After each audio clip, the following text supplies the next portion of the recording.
Hi guys, welcome back to the channel. In this video, I'm going to show you how to retrieve deleted messages on WhatsApp without backup, right?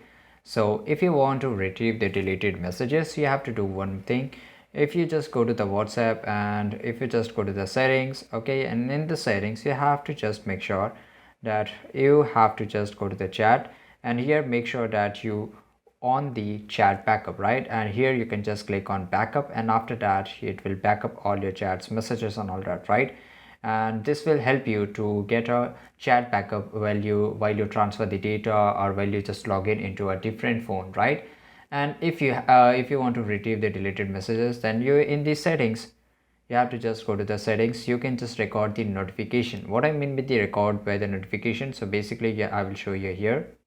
So guys, in your phone, if you just go to the notification and status bar, here in the more settings, if you click and the notification history, basically you can see all the latest history. For example, this is the WhatsApp history, and in this way I can just get the all the messages, right? So you have to make sure that your notification are turned on for the WhatsApp, especially for the WhatsApp. So in this way you can just go to the notification history and you can see that the deleted messages.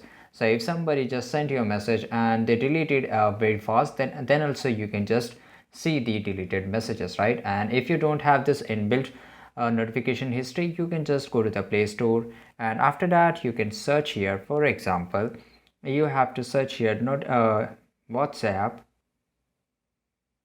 notification history, right? And after that you can install any one of them, and here you can just use it. So this is very easy guys. If you found this video really helpful, make sure to like this video, subscribe our channel, and see you guys in the next video.